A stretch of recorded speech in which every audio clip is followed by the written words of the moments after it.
Hello friends, இன்னைக்கு கோதுமை வச்சு ஒரு சூப்பரான அல்வா எப்படி செய்யறதுன்னு பார்க்கலாம் வாங்க. நான் ஒரு கப் இன்னைக்கு கோதுமை எடுத்திருக்கேன்.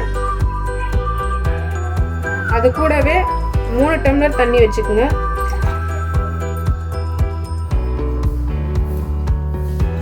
ரெண்டு கப்பு 3 கப்பு. எந்த கப்பில் மாவு எடுக்கிறீங்களோ அதே கப்பில் 3 டம்ளர் தண்ணி வச்சுக்கோங்க. தண்ணி வச்சுட்டு நல்லா இதை கரைச்சி விட்டுக்குங்க. 3 டம்ளர் தண்ணி சேர்த்துட்டு நல்லா கரைச்சி விட்டுக்குங்க. கரைச்சிட்டு இதை நல்லா வடிகட்டி எடுத்துருவோம். 1 ஸ்பூன் நெய் போட்டு முந்திரி பொரிச்சு எடுத்துக்கலாம். நான் 25 முந்திரி இதில் போட்டு வறுத்து எடுத்துப்பேன்.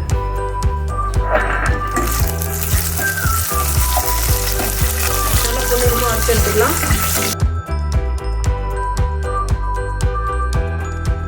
ஃபில்டர் பண்ணி வச்சிருக்கேன் கோதுமை பாலை சேர்த்துக்கலாம். இது கைவிடாம கலரிட்டே இருங்க,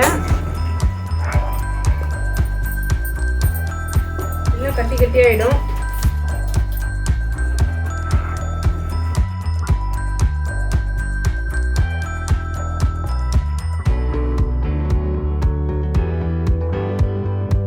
கலந்து விட்டுட்டே இருங்க.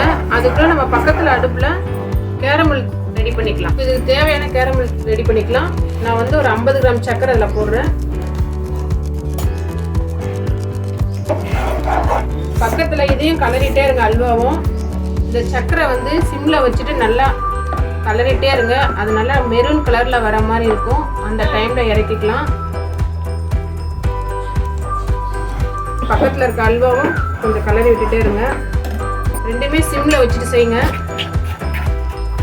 கேரமல் கலர் வருது இப்போதான் லைட்டா. கேரமல் ரெடி ஆயிடுச்சு. இப்போ இதை எடுத்து நம்ம அப்படியே அல்வால சேர்த்துக்கலாம். கூடவே அல்வால சேர்த்துக்கலாம். நல்லா கலரிட்டே இருங்க.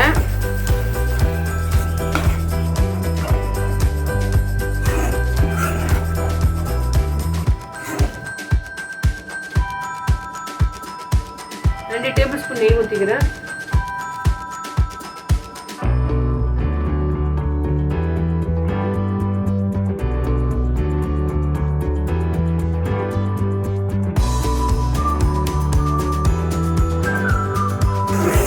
கைவிடாம நல்லா கலரிட்டே இருங்க. நான் 2 ஸ்பூன் நெய் சேர்த்துருக்கேன். இன்னும் கொஞ்ச நேரம் கழிச்சு இன்னும் 2 ஸ்பூன், மொத்தத்தில் ஒரு 8 ஸ்பூன்ல இருந்து 10 ஸ்பூனுக்குள்ள தேவைப்படும். இன்னும் 2 ஸ்பூன் சேர்த்துக்கிறேன். கொஞ்சம் கொஞ்சமா சேர்த்து அடி பிடிக்காம கலரிட்டே இருங்க. 4 ஸ்பூன் நெய் சேர்த்த பிறகு 1 கப் மாவுக்கு 1 கப் சர்க்கரை எடுத்து வச்சிருக்கேன், அதை சேர்த்துக்கிறேன்.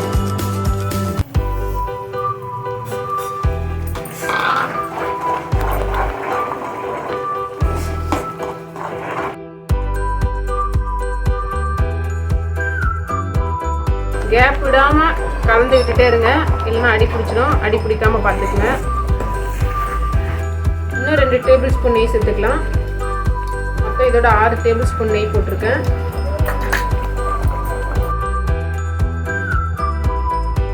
நல்லா கைவிடாம கலரி விட்டுட்டே இருங்க. இது இன்னும் நல்லா திக்காகும். பேன்ல ஓட்டாம நான் அல்வா பதம் வச்சுல காமிக்கிறேன் பாருங்க. 6 ஸ்பூன் நெய் போட்டுட்டேன். இன்னும் 2 ஸ்பூன் நெய் சேர்த்துக்கலாம். நல்லா கலந்து விட்டுட்டே இருங்க.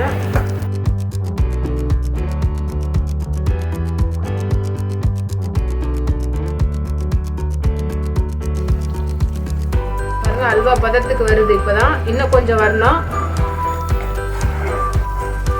நம்ம சர்க்கரை போடுற வரைக்கும் சிம்ல வச்சு கலரிக்குங்க. சர்க்கரை எல்லாம் போட்டு கலந்து விட மீடியமா தீ வச்சு கலர ஆரம்பிச்சிடுங்க.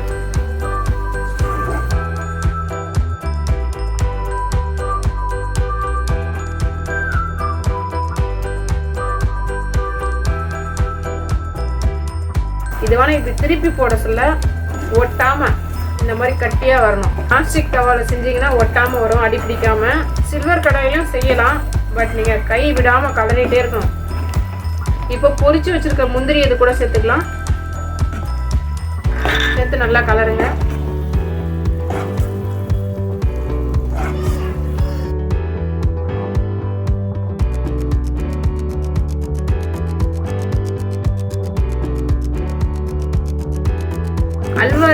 ஆயிடுச்சு. அவ்வளோதான் பக்குவம்.